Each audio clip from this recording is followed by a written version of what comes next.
प्रभु यीशु मसीह के मीठे और मधुर नाम में आप सबको जय मसीह की। हम परमेश्वर का धन्यवाद करते हैं कि आज उसने हमें जीवितों की ज़मीन पर रखा और हम आज की सुबह उसके कलाम पर मनन करने पा रहे हैं। आज का जो मनन है वो आश्रित है, आधारित है लूका रचित सुसमाचार उसका 24वां अध्याय और उसके 13वें पद से लेकर 35वें पद तक, जहां इमाउस के मार्ग पर चेलों के साथ प्रभु यीशु मसीह के दर्शन के वर्णन को हम पाते हैं। आइए इस कलाम पर मनन करने से पहले अपने सरों को झुकाएं और हम प्रार्थना करें। पवित्र महान दयालु पिता परमेश्वर, बड़ी नम्रता के साथ अपने सरों को हम तेरी हजूरी में झुकाते हैं। प्रभु, इस वक्त तेरे कलाम पर मनन करने जाते हैं। हमारे मनों को स्थिर कर, हमारे हृदय को शांत कर कि आज के दिन में तू जो हमें सिखाना और समझाना चाहता है, हम तेरी पवित्र आत्मा की अगुवाई में प्रभु आज उसे मनन कर सके, ग्रहण कर सके और अपने जीवन में प्रभु उसे हम व्यवहारिक बना सके। हर एक के साथ हो, हर एक की मदद कर, तेरे पवित्र और मीठे नाम से मांगते हैं, आमीन। मेरे अजीजों, जब मैं इस कलाम को पढ़ता हूँ या इस हिस्से पर गौर करता हूँ तो कई चीजें हैं जो मेरे ध्यान को आकर्षित करती हैं। सबसे पहले तो इसका हेडिंग ही अगर जब हम देखते हैं तो हम देखते हैं वहां लिखा है इमाउस के मार्ग पर चेलों के साथ। और जब हम जो है इसकी स्टार्टिंग करते हैं 13वें पद से, वहां लिखा है उसी दिन उनमें से 2 जन इमाउस नामक एक गांव को जा रहे थे जो यरूशलेम में कोई 7 मील की दूरी पर था। हेडिंग और इसकी स्टार्टिंग को अगर हम गौर करें तो हेडिंग जो है वो चेलों को जो है, चेलों शब्द को जो है बताती है। लेकिन जब हम विचार करना शुरू करते हैं या उसको पढ़ना शुरू करते हैं तो वहां लिखा है कि 2 जन। तो सबसे पहली चीज जो आज की सुबह हम समझना चाहते हैं कलाम से वो ये है कि अंतर है चेलों को कहलाने में और विश्वासी को कहलाने में। अर्थात परमेश्वर प्रभु यीशु मसीह ने जब वो अपना स्वर्गारोहण को जा रहा था तो उसने इस बात को कहा कि तुम सारे जगत में जाकर सुसमाचार का प्रचार करो और जो विश्वास करे उसे चेला बनाओ। चेला बनाओ है ना, डिसाइपल। तो यहां आज के दिन में परमेश्वर जो हमें सिखाना चाहता है वो सिखाना चाहता है कि डिसाइपल की या चेले होने की क्वालिटीज वचन के अनुसार क्या होनी चाहिए। साधारणतः हम विश्वासी और चेलों को एक ही जो है रूप में जानते हैं या मानते हैं। कई लोग इस बात को कहते हैं, क्या आप विश्वासी हैं, क्या आप चेले हैं, है ना। तो हम इस बात को कई बार समझने में जो है असफल रहते हैं कि क्या हम विश्वासी ही हैं या हम प्रभु के चेले ही हैं। आज की सुबह, आज के दिन में हमें परमेश्वर कलाम विश्वासी और शिष्य के अंतर को समझाना चाहता है। अगर हम परमेश्वर के कलाम से यूहन्ना रचित सुसमाचार उसका 8वां अध्याय और उसका 31वां पद देखते हैं तो वहां पर हमें जो है वो चेले की परिभाषा देखने को मिलती है। वहां पर लिखा है, तब यीशु ने उन यहूदियों से जिन्होंने उस पर विश्वास किया था कहा, यदि तुम मेरे वचन में बने रहोगे तो सचमुच मेरे चेले ठहरोगे। यहां प्रभु यीशु मसीह क्या कह रहा है? प्रभु यीशु मसीह ये कह रहा है जिन्होंने उस पर विश्वास किया उनसे यीशु ने कहा, यदि तुम मेरे वचन में बने रहोगे तो सचमुच मेरे चेले या शिष्य ठहरोगे। तो ये प्रश्न आज हमारे जीवन में भी उठता है, क्या हम केवल विश्वासी हैं या हम चेले हैं? क्योंकि प्रभु यीशु मसीह की परिभाषा के अनुसार उसके वचन में बने रहना ही उसके सचमुच चेले होने का एक चिन्ह है।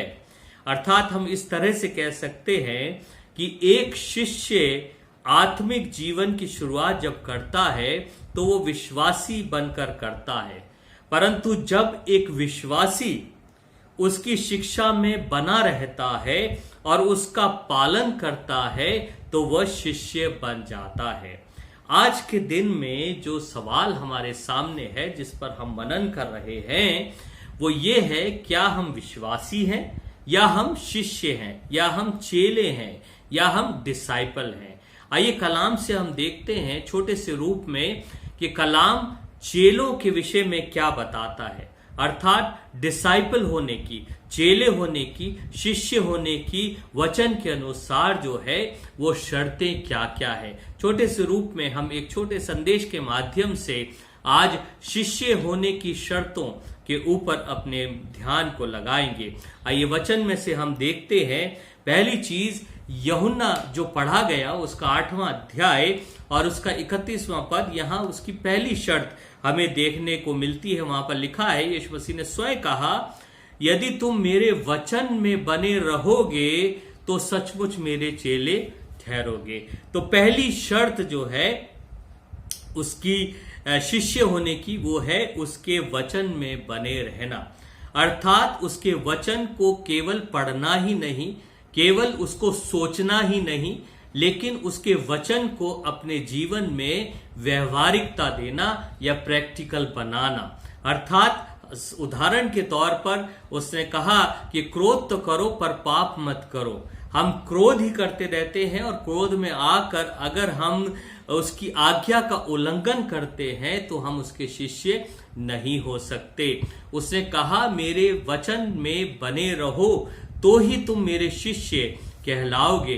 अर्थात शिष्य होने के लिए आज हमें जो वचन से जानने की या जांचने की जरूरत है वो ये है कि कितना हम उसके वचन में बने हैं। अर्थात हम उसके वचन को क्या केवल पढ़ते हैं, क्या केवल हम उसे सुनते ही हैं, या उसे अपने जीवन में हम जो है इस्तेमाल करते हैं। मेरे अजीजों, आज इस कठिन दौर में बहुत जरूरी हो गया है कि हम अपने आप को पहचाने कि हम प्रभु में क्या हैं, केवल एक विश्वासी हैं या हम उसके चेले हैं। जो पहली शर्त हमने देखी वो यही देखी कि चेले कहलाने के लिए उसके वचन में हमें बने रहना पड़ेगा। दूसरी चीज अगर हम देखें तो यूहन्ना रचित सुसमाचार उसका 13वां अध्याय और उसका 35वां पद यदि हम देखें तो वहां पर चेले होने की दूसरी शर्त हमें देखने को मिलती है। यहां लिखा है, यूहन्ना रचित सुसमाचार उसका 13वां अध्याय और उसके 35वें पद में, यदि आपस में प्रेम रखोगे तो इसी से सब जानेंगे कि तुम मेरे चेले हो। ये दूसरी शर्त है चेले होने की। यहां पर प्रभु कहता है कि यदि तुम आपस में प्रेम रखोगे तो इसी से सब जानेंगे कि तुम मेरे चेले हो। आज के इस माहौल में, आज के इस दुनिया में अगर हम देखें तो इंसान केवल अपने आप से ही प्यार करता है। दूसरों के लिए त्याग भावना जो है वो बिल्कुल खत्म हो चुकी है। दूसरों के प्रति बर्दाश्त जो है वो खत्म हो चुकी है। दूसरों के प्रति सहनशीलता जो है वो खत्म हो चुकी है। एक दूसरे पर लांछन, एक दूसरे पर दोषारोपण, एक दूसरे को नीचा दिखाना आज के इंसान की फितरत बन गई है। लेकिन यहां प्रभु का वचन हमें इस बात को बताता है कि अगर हम अपने आप को कहते हैं कि हम यीशु मसीह के चेले हैं और दुनिया में धूम मचा देंगे, तो क्या हम अपने जीवन में इस शर्त को पूरा करते हैं, जहां वचन बताता है कि यदि तुम आपस में प्रेम रखोगे तो ही ये लोग जानेंगे कि तुम मेरे चेले हो। हम कितना आपस में एक दूसरे को प्रेम करते हैं। मेरे अजीजों, हमारा प्रेम आज स्वयं तक, अपने परिवार तक, अपने प्रियजनों तक, अपने दोस्तों तक ही सीमित हो के रह गया है। लेकिन प्रभु का कलाम हमें आज इस बात का ध्यान करवाना चाहता है कि हम अपने आप को जांचें कि हम वास्तव में चेले हैं या हम केवल विश्वासी हैं। प्रभु नहीं चाहता कि हम केवल विश्वासी ही रहें, लेकिन प्रभु चाहता है कि हम वास्तव में उसके शिष्य, उसके चेले, उसके पीछे चलने वाले बने। तो आज प्रभु हमें इस बात के लिए प्रेरित कर रहा है कि हम चेले होने की शर्तों को अपनी जिंदगी में जांचें और प्रभु से प्रार्थना करें कि हम उसमें बढ़ने पाएं। पहली चीज शिष्य की होने की शर्त जो है वो है उसके वचन में बने रहना, और दूसरी शर्त जो है एक दूसरे से प्रेम करना। ये दो शर्तें अभी तक हमने देखी। आइए तीसरी शर्त जो परमेश्वर के कलाम से हम देखें वो पाई जाती है लूका रचित सुसमाचार उसका 14वां अध्याय और उसका 26वां पद। लूका रचित सुसमाचार उसका 14वां अध्याय और उसका 26वां पद। यहां लिखा है, यदि कोई मेरे पास आए और अपने पिता और माता और पत्नी और बच्चों और भाइयों और बहनों वरन अपने प्राण को भी अप्रिय ना जाने, वो मेरा चेला नहीं हो सकता। अपने प्राण को भी अप्रिय जानना, ये यहां पर दूसरी बात है जो परमेश्वर का कलाम कहता है कि हमें अपने प्राण तक को भी अप्रिय जानना पड़ेगा। आज सबसे ज्यादा हम अपने जीवन में अगर जांचें तो हम यही कोशिश कर रहे हैं कि हमारा प्राण बच जाए। मेरे अजीजों, फॉर एग्जाम्पल अगर हम देखें तो आज मास्क की अनिवार्यता, सोशल डिस्टेंसिंग और ये हाथों को सैनिटाइज करना, ये सब किस लिए कर रहा है? इंसान इसलिए कर रहा है कि उसके प्राण बच जाएं। लेकिन परमेश्वर का कलाम इस बात को कहता है कि हमें प्रभु के उद्देश्य को, प्रभु की आज्ञा को पालन करने के लिए अगर अपने प्राणों तक की आहुति देनी पड़े, तभी हम साबित कर पाएंगे कि हम जो है उसके चेले हैं। मेरे अजीजों, आज जरूरत है कि प्रभु के लिए हम अपने आप को समर्पित करें और यहां तक समर्पित करें कि हम अपने प्राण को भी अप्रिय जाने। मेरे अजीजों, यहां पर परमेश्वर का कलाम हमें इसी बात को बताता है कि हमें अपने प्राणों को भी अप्रिय जानना पड़ेगा प्रभु के लिए, प्रभु के उद्देश्य के लिए, प्रभु की सेवा के लिए और प्रभु के मकसद के लिए जो उसने हमारी जिंदगी के लिए रखे हैं। इसलिए आज की सुबह हम जांचें अपनी जिंदगी में कि हम कितना उसमें हैं, या हम केवल विश्वासी हैं या हम उसके चेले हैं। आज इस बात को बार बार सोचिए कि मैं कौन हूं प्रभु में। क्या केवल मैं विश्वासी हूं जो ऊपरी रूप से परमेश्वर पर विश्वास करता है, या मैं उसका शिष्य हूं जो उसके वचन में बना रहता है, आपस में प्रेम रखता है और अपने प्राण को भी उसके लिए अप्रिय जानता है। मेरे अजीजों, आज जरूरत है, सारे संकेत, सारे चिन्ह इस संसार में प्रकट है जब प्रभु यीशु मसीह का आना बहुत निकट है। मेरे अजीजों, वो आएगा तो क्या हम में से हमारे जीवनों को वो उसके लिए उपयुक्त पाएगा? मेरे अजीजों, आज की सुबह हम इस बात को सोचें कि हम उसमें क्या हैं। आगे देखें और देखें इसके 27वें पद को। लूका रचित सुसमाचार उसका 14वां अध्याय और उसका 27वां पद अगली शर्त बताता है। वहां लिखा है, और जो कोई अपना क्रूस ना उठाए और मेरे पीछे ना आए, वह भी मेरा चेला नहीं हो सकता। पहली बात उसने कही कि वचन में बने रहना, दूसरी चीज आपस में प्रेम रखना, तीसरी चीज अपने प्राण तक को अप्रिय जानना, और चौथी चीज उसने कहा कि अपना क्रूस उठाना, अर्थात उसके लिए तंगी, मुसीबत को, उसके लिए जो है वो चैलेंजेस को, चुनौतियों को उठाना। आज हम सब सुविधा से भरे संसार में जीना जानते हैं, कोई दुख उठाना नहीं चाहता। हम जितना हो सके अपने जीवन को आरामदायक बनाना चाहते हैं। हम ऐसा बनाना चाहते हैं कि हमारी जिंदगी में कोई तकलीफ ना आने पाए, लेकिन हम अपनी कन्वीनियंस, अपनी सहूलियत से अपने जीवन को जीते हैं और प्रभु के लिए कोई भी समर्पण में होकर चुनौती को नहीं उठाते, तो हम उसका चेला कहलाने के योग्य नहीं है।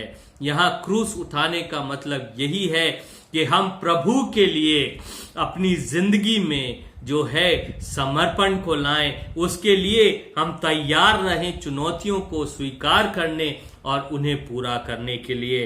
तो अभी तक हमने 4 चीजें देखी जहां पर शिष्य होने की शर्तें परमेश्वर के वचन से हमने देखी। क्या हम विश्वासी हैं या शिष्य हैं? शिष्य होने के लिए परमेश्वर का वचन बताता है कि परमेश्वर के वचन में बने रहना जरूरी है। दूसरा, हमारे जीवनों से एक दूसरे का प्रेम का प्रगटीकरण होना बहुत जरूरी है। तीसरा, अपने प्राणों तक को प्रभु के लिए अप्रिय जानना चेले होने का एक शर्त है। और चौथी चीज, अपना क्रूस उठाना और उसके पीछे चलना।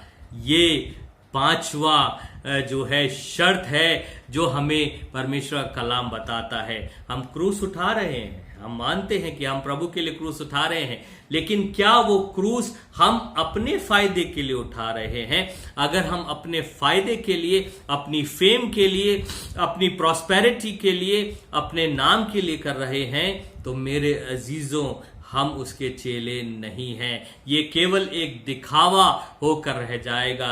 लेकिन प्रभु कहता है कि अपना क्रूस उठाओ और उसके पीछे चलो, अर्थात अपनी मर्जी नहीं, लेकिन उसकी मर्जी को पूरा करना जो है हमारे लिए चेला होने के शर्त को जो है वो परमेश्वर के वचन के अनुसार बताता है।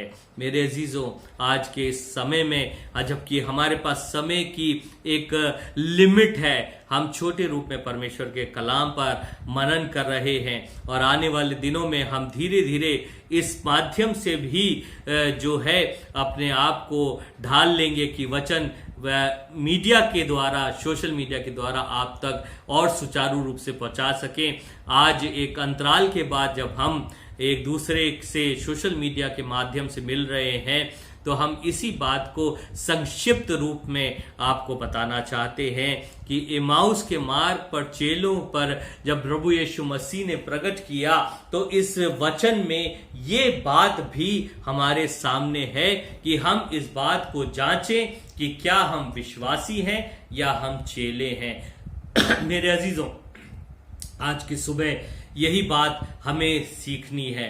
केवल विश्वासी बनकर ही नहीं रह जाना, लेकिन प्रभु ने कहा कि तुम मेरे चेले ठहरोगे, तुम मेरे चेले ठहरोगे। हमें अपने विश्वासी के स्तर से उठकर उसका चेला बनने की बहुत बहुत आवश्यकता है। और परमेश्वर के कलाम के अनुसार चेले हम प्रभु यीशु मसीह के तभी बन सकते हैं जब हम उसके वचन में बने रहेंगे। दूसरा, एक दूसरे से हम प्रेम करेंगे। तीसरा, हम अपने प्राण को भी अप्रिय जानेंगे उसके लिए और अपना क्रूस उठाएंगे और हम उसके पीछे चलेंगे, हम उसके पीछे चलेंगे। मेरे अजीजों, अभी तक हमने जो है 5 चीजें देखी हैं कि हम उसके चेले होने के लिए प्रभु के कलाम के द्वारा इन बातों को अपनी जिंदगी में ला सकते हैं। आइए छठी चीज देखते हैं। लूका रचित सुसमाचार उसका 14वां अध्याय ही अगर हम निकाल के रखते हैं और 33वें पद को यदि हम देखते हैं, वहां लिखा है, इसी रीति से तुम में से जो कोई अपना सब कुछ त्याग ना दे वह मेरा चेला नहीं हो सकता।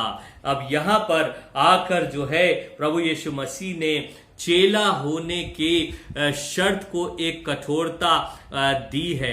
आज इंसान जो है अपना कुछ भी त्यागना नहीं चाहता। आज इंसान की फितरत ये है कि और बटोरे और बटोरे और जमा करे, लेकिन प्रभु के लिए कोई भी आज छोड़ना नहीं चाहता। मेरे अजीजों, आज कितने पासबान हैं, कितने मिशनरीज हैं, कितने ऐसे लोग हैं जो प्रभु की सेवा की बात करते हैं, लेकिन अपनी सहूलियत और अपने स्थान को छोड़ना नहीं चाहते। लेकिन परमेश्वर का कलाम इस बात को कहता है कि अगर किसी ने सब कुछ मेरे लिए त्याग दिया है तो वो ही मेरा चेला हो सकता है। मेरे अजीजों, क्या आज हम अपना सब कुछ उसके लिए त्यागने को तैयार हैं? आज हम जमा खोर हो गए हैं। आज हम केवल इकट्ठा और जमा करते जा रहे हैं, लेकिन हम त्यागना नहीं चाहते। आज चर्चेस की हालत को देखिए, आज मिनिस्ट्रीज की हालत को देखिए, आर्थिक रूप से सुदृढ़ होते जा रहे, पॉपुलैरिटी में, प्रॉस्पेरिटी में, धन में बढ़ते जा रहे, लेकिन त्याग की भावना जो है वो खत्म होती जा रही है। अर्थात हमारे जीवन से चेले होने की निशानी मिटती जा रही है। आज की सुबह प्रभु इस बात को मेरे और आपसे कहना चाहता है कि हम अपनी जिंदगी में जांचें और अपने आप को इस स्तर से ऊपर उठाएं कि हम केवल विश्वासी ही न रहें, लेकिन हम वास्तव में उसके चेले बन सकें और उसमें हम इस दुनिया में धूम मचा सकें। आज हम चेले होने की शर्त को आज की सुबह मनन कर रहे हैं। अभी तक हमने 6 शर्तों को कलाम के माध्यम से देखा है, जहां हमने इस बात को पाया। पहली चीज, चेले होने का शर्त हमारी जिंदगी में जो है वो है उसके वचन में बने रहना, उसके वचन में बने रहना। दूसरी शर्त, एक दूसरे से प्रेम रखना। तीसरा, अपने प्राणों को अप्रिय जानना। और चौथा जो चिन्ह है, अपना क्रूस उठाना। पांचवा, उसके पीछे चलना। और छठा, अपना सब कुछ त्याग देना। लेकिन अगर हम और आगे पढ़ते हैं, यूहन्ना रचित सुसमाचार उसका 15वां अध्याय और उसकी 16वें पद को, तो यहाँ 7वीं शर्त जो है वो पाई जाती है। लिखा है, तुमने मुझे नहीं चुना परंतु मैंने तुम्हें चुना और तुम्हें नियुक्त किया है कि तुम जाकर फल लाओ और तुम्हारा फल बना रहे, कि तुम मेरे नाम से जो कुछ पिता से मांगो तो वो तुम्हें दे। अर्थात चेले होने का 7वां और महत्वपूर्ण शर्त जो कलाम के अनुसार है वो है बहुत सा फल लाना। आज हमारे जीवनों से प्रभु के लिए हम कितना फल ला रहे हैं, या हम केवल नामधारी विश्वासी या मसीही रह गए हैं। मेरे अजीजों, बहुत निकट है वो समय जब हमारा न्याय होगा। मेरे अजीजों, हमारे को अपने आप को जो है वो विश्वासी ही नहीं, हमें शिष्य साबित करना है अपने आप को। इसलिए आइए अपने आप को हम समर्पित करें और केवल विश्वासी बनकर ही ना रह जाएं, लेकिन अपनी जिंदगी में हम चेले बनकर प्रभु के लिए फल लाएं। आज हमने 7 बातें प्रभु के कलाम से सीखी है। हम परमेश्वर से प्रार्थना करें कि ये 7 गुण हमारी जिंदगी में आने पाएं और हम प्रभु के लिए चेले साबित अपने आप को कर सकें। आइए प्रार्थना करें। सर्वशक्तिमान पिता परमेश्वर, हम तेरा धन्यवाद करते हैं प्रभु आज के दिन के लिए और इस अवसर के लिए कि तूने प्रभु हमें ये शर्फ बख्शा कि हम तेरे कलाम पर मनन कर सके। हाँ प्रभु, हम इस बात को मानते और प्रभु इस बात को जानते हैं कि कई बार प्रभु हम इस माध्यम के द्वारा तेरे कलाम को प्रभु स्पष्टता से और साधारण तरीके से प्रभु समझा नहीं पाते, लेकिन प्रभु हम इस बात के लिए भी अपने आप को तेरे ही हाथों में सौंपते हैं। प्रभु तू हमें क्वालिफाई कर कि हम प्रभु सोशल मीडिया के द्वारा भी प्रभु एक अच्छी तरीके से प्रभु तेरे कलाम को प्रभु फैलाने पाए। आज जब ये वचन प्रभु, आज ये संदेश और मनन प्रभु तेरी कलीसिया में पहुंच रहा है, प्रभु तो कलीसिया को ऐसा मन और जीवन दे कि वो सोच सके कि वो विश्वासी हैं, कि तेरे चेले हैं, और अगर वो विश्वासी के स्तर तक ही सीमित हैं तो प्रभु वो तेरे चेले बन सकें। तुझे अपना आदर्श, अपना गुरु मानकर प्रभु अपने आप को प्रभु तुझे समर्पित करने वाले हो सकें। हम प्रार्थना करते हैं इस वक्त विशेष रूप से प्रभु इस पैंडेमिक के सिचुएशन के लिए। हाँ प्रभु, जो लोग गमजदा हैं, जिन्होंने अपने प्रियजनों को खोया है, प्रभु तेरी शांति, तेरी आशा, तेरी जीवित विश्वास को उन्हें प्रभु तू दे कि प्रभु वो तुझ में प्रभु मजबूत होने पाए। हम खास तौर से प्रार्थना करते हैं हमारे रहलत कर गए प्रभु बिशप साहिबानों के लिए। हाँ प्रभु, जितने भी तेरे कलीसिया के अगुए पास्टर्स प्रभु इस पैंडेमिक के द्वारा प्रभु तेरे पास पहुंचे हैं, तू हर एक की रूह को कबूल करना और उनके परिवारों को तू शांति देना। प्रभु जितने लोग प्रभु अपने घरों पर क्वारंटाइन हैं या हॉस्पिटल में प्रभु भर्ती हैं, जहां वो इलाज ले रहे हैं प्रभु, डॉक्टर्स और नर्सेज और दवाइयों को प्रभु तू मुबारक करना और अपने दस्ते मुबारक से प्रभु उन्हें शिफायाब करना कि तुझ में प्रभु हर एक बीमार और कमजोर प्रभु शिफा को हासिल करे और प्रभु हम अपने आप को इस पैंडेमिक से उभरते हुए पा सके। हाँ प्रभु, हम अपनी कलीसिया को, हर एक विश्वासी को, हर एक तेरे शिष्य को प्रभु तेरे हाथों में सौंप कर उनके चारों तरफ तेरे पाक फरिश्तों का बाड़ा बांधते हैं और दुआ करते हैं कि कोई नकारात्मक सोच, वस्तु, व्यक्ति, ख्याल प्रभु उन्हें छूने ना पाए, लेकिन तेरी शांति, तेरी सामर्थ, तेरी अगुवाई और तेरी चंगाई हर एक के साथ प्रभु बनी रहे। हाँ प्रभु, तू हमें अपने अनुग्रह से संभाल। हम सारा आदर महिमा तुझे देते और इस विनती को तेरे बेटे हमारे उद्धार करता प्रभु यीशु मसीह के नाम से मांगते हैं, आमीन। अब हमारे प्रभु यीशु मसीह का अनुग्रह, पिता परमेश्वर का प्रेम और पवित्र आत्मा की संगति और सहभागिता हम सब के साथ और विश्व के सभी विश्वासियों के साथ अब से लेकर हमेशा तक होती रहे, आमीन। प्रभु आप सबको आशीष दे।